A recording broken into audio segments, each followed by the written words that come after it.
Candles are lit. They are always lit here, in this place between places, where the shelves stretch upward into a darkness that no flame has ever touched. The smell tonight is particular. Old parchment, yeah, that perpetual perfume of decay and preservation locked together in an endless, intimate argument. But beneath it, something else, something green and tropical and wet. The smell of a jungle road at midnight, the smell of something waiting. I am Oswald, and you have found your way back to this library. Or perhaps it has found its way back to you. The two are not so different in my experience. I have a book in my hands. I always have a book in my hands. The leather of this one is unusual, darker than most, warm to the touch in a way that leather should not be, as if it has only recently stopped breathing. The pages are thin as insect wings, and the ink, well, the ink is a color I shall not describe. Some colors once named cannot be unlearned. Tonight we travel east, far east, across oceans that would swallow your entire world whole, to the roads and the rubber plantations and the midnight highways of Indonesia, where the old things still move between the trees and the darkness between the headlights is never quite empty. Tonight, we speak of the Pontianak. Settle in. Close the door behind you. There is no leaving until the story is done. It begins like this. The road is empty. It is always empty at this hour. Ahmad is driving. It is past midnight, somewhere outside Kuala Lumpur, a long, flat stretch of highway flanked by plantation trees that stand in rows like soldiers who have forgotten what they were guarding. His windows are up. The air conditioning hums. He has a cigarette burning in his left hand, and a phone call he finished 20 minutes ago, still echoing in his ears. He's tired. He's not frightened. Not yet. Then the headlights catch her. She's standing at the roadside. Still. Perfectly still. In a white dress that falls to her ankles, her hair long and black and loose around her shoulders. And even at this distance, even at 80 kilometers per hour, even through a windscreen speckled with highway dust, she is beautiful. Extraordinarily beautiful, the kind of beautiful that makes the animal part of your brain whisper, "Wait, wait, go back." He slows. Of course he slows. Every instinct he has been taught since childhood is screaming at him not to, but he slows. She does not wave. She does not step forward. She simply stands there. And as the car rolls to a stop beside her and he leans across to roll down the passenger window, she turns her head. Her face is perfect. Her smile is soft. Her eyes catch the light in a way that eyes should not catch light. A silver flash. A reflection where there should be none. She says something, quietly. He cannot quite hear. He leans closer. The smell hits him first. Beneath the floral, beneath whatever perfume lingers on a white dress at midnight on a plantation road. And something else, something wrong. Sweet and rotten and ancient and hungry. The smell of a wound that has never closed, the smell of a garden left to decompose in standing water. And then he sees what is wrong with her feet. They are not touching the road. She is hovering, just barely, just half an inch, just enough that the gravel beneath her is undisturbed and the white hem of her dress hangs in the wrong direction, not downward, but outward, as if she stands in a wind that exists in a different world entirely. He does not remember starting the car again. He does not remember how he reached the next town. He does not remember anything between that moment and the petrol station forecourt, the fluorescent lights, the attendant shaking him by the shoulder, asking, "Are you all right, sir? Sir, are you all right?" He was not all right. He is still not all right.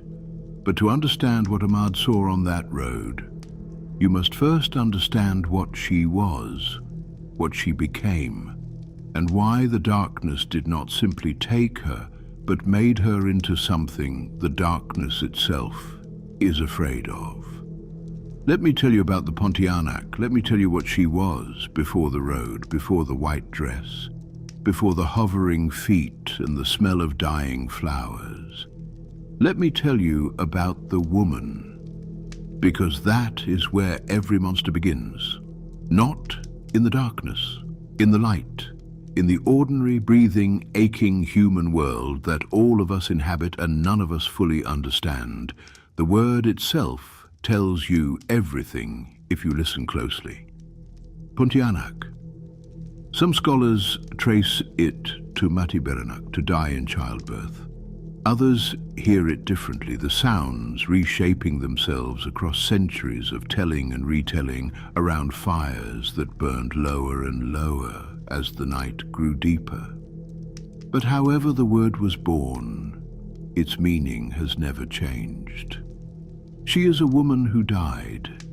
She died at the moment of bringing life into the world, and in that rupture, that impossible and devastating moment when new life and ended life exist in the same breath, something happened, something that the natural order of things was not designed to accommodate.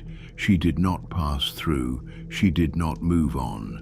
She caught, like a thread on a splinter, like a scream that cannot find the end of its own echoing. She caught, and she stayed. In the folklore of Indonesia, of Malaysia, of the broader Malay world where she has haunted the collective imagination for centuries upon centuries, the Pontianak is not simply a ghost. A ghost is a shadow.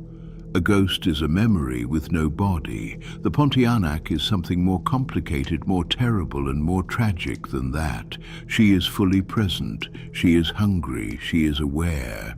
And she remembers everything she lost. Picture the world as it was. Not the highways and the plantation rows and the amber glow of distant cities. Go back further.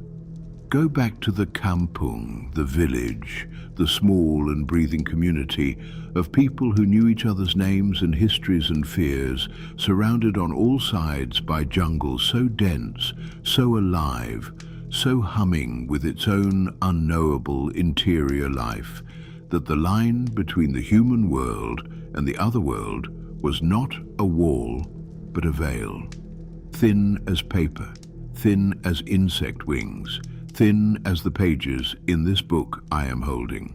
A young woman is with child. Her husband is present or he is not present. He is faithful or he is not faithful. He is kind or he is not kind. The particular details shift across the many tellings of this tale, but the constants remain. She is young. She is alone in the way that all women in pain are alone, and the birth doesn't go well. There is blood. There is always blood in the real version of these stories, the version before the softening, before the centuries of retelling, stripped out the flesh and left only the outline. There is blood, and there is suffering, and there is the particular and devastating terror of a woman who knows, in her body before she can name it consciously, that she is not going to survive this. And then there is the silence. The baby silence, or perhaps the baby cries, perhaps the baby survives, and she dies knowing her child is alive, which is in some ways the cruelest version of this story. She dies with her arms reaching. She dies with her name for the child still warm in her mouth. She dies at the precise intersection of her greatest love and her greatest terror, and she does not rest.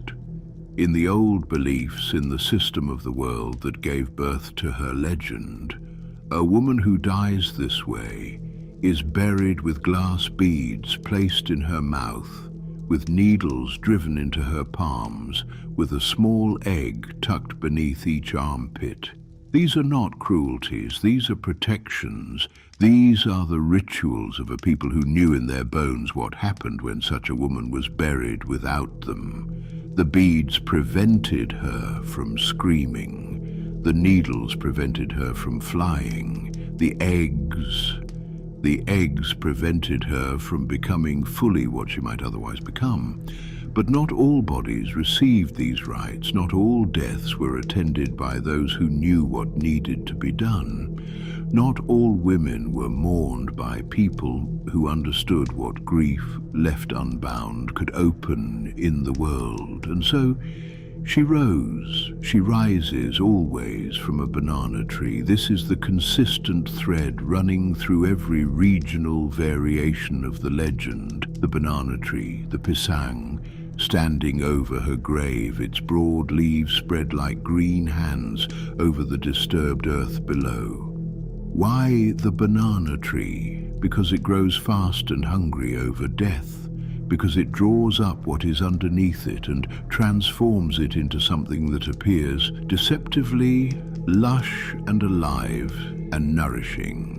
Because the old people understood, in the way that old people understand things, that some kinds of transformation are not resurrection, some kinds of rising are not return. She comes out of the tree at night. She comes out beautiful, extraordinarily beautiful, as you know, as Ahmad learned. On that highway, as 1,000 drivers before Ahmad learned, on 1,000 roads before that one. She comes out in white, the color of mourning in these traditions, the color of the shroud, the color of what was dressed for burial and never properly buried. Her hair is long and black and loose, and this is significant because in the world she came from, a woman's hair was not worn loose in public. To wear it loose was to be in a state of undress, of vulnerability, of intimate privacy exposed. She comes out wearing her grief on her body in the most literal possible way. She is beautiful because she wants you to come close. She is beautiful because she remembers what it was to be seen, to be desired, to be chosen. And in the long, cold, howling eternity of what she has become, that memory has curdled into something weaponized, something that reaches out in the shape of longing and closes around you like a trap. She appears on roads, on lonely paths, at the edge of jungle clearings. In the modernized version of the legend, she has adapted, as all enduring creatures adapt, to the infrastructure of the contemporary world. She hitchhikes on highways. She stands at the roadside in the rain. She knocks on car windows. She asks softly, always softly, for a ride. And if you give her one, if you lean across and open the door and let her in, the smell comes with her. Frangipani flowers, gardenias, the sweet, specific perfume of tropical blooms at their most ripe, but underneath, always underneath the rot, the sweetness of decay, the flower smell and the wound smell braided together in the enclosed air of your car or your home or wherever it is she has followed you, and by the time you understand what you are smelling, it is already too late to understand anything at all. There are ways to know her.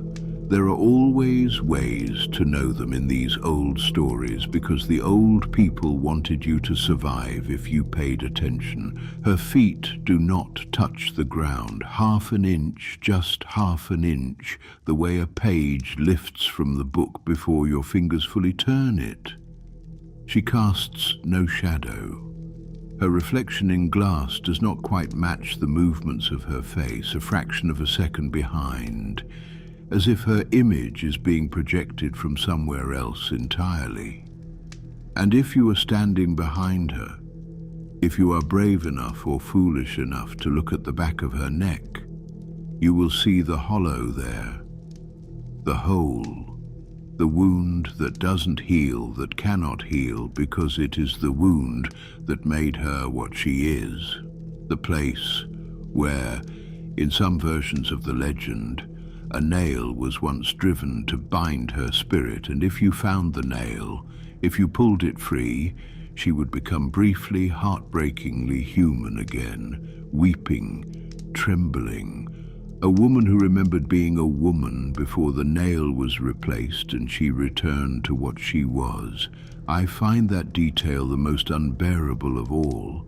The nail, the brief return, the weeping, the knowledge that inside the beautiful and terrible and hovering thing on the midnight road, there is still a woman who knows what she lost, who has never stopped knowing, who will never stop knowing. That is the horror of the Pontianak that the simple ghost story does not capture, and the simple monster story refuses to acknowledge. She is not evil in the way that evil is simple. She is not darkness for the sake of darkness. She is a wound that was never dressed. She's a grief that was never witnessed. She's the catastrophic consequence of a woman dying alone and afraid and unmourned in a world that did not know how to hold what she left behind. And she's been walking the roads ever since. Walking the roads and the plantation paths and the highway shoulders of a modern world that has paved over the banana trees and the village graves and the old careful rituals, but has not, cannot, will never quite pave over what lives underneath. She's still there, she's always still there, in the headlights half an inch above the gravel, her white dress hanging wrong, her smile soft, her eyes catching the light in a way that eyes should not catch light, waiting for someone who does not know the smell, waiting for someone who has forgotten the old instructions, waiting for someone who sees a beautiful woman on a lonely road at midnight and thinks, I should stop, I should help. She remembers what it was to need help. She remembers exactly. I close this book now gently, as one closes all things that have cost something to open. The Pontianak endures in the imagination of millions of people across a vast and ancient part of this world, not merely because she is frightening, but because she is true, not literally true perhaps, but true in the way that all the deepest stories are true, true to the experience of women who die in the dark, unwitnessed, true to the grief that has no place to go and therefore goes everywhere, true to the human terror of being alone at the precise moment when aloneness is most devastating. She is the shadow cast by a world that did not catch someone when she fell. And she is that shadow still, stretched long across every midnight road, from the plantation highways to the humming arteries of the modern city. The candles here burn a little lower. They always burn a little lower after this one. I return this book to its shelf, between the others, between the hundreds of others, between the thousands of stories that were told to me and that I must now tell in this library, in this dark, in this arrangement I made with something I should never have spoken to at a crossroads in a cold English autumn, in a year I no longer permit myself to remember. Tomorrow night, there will be another book. There's always another book. There's always another story. There is always another road. And I am always here in the candlelight, waiting to tell it.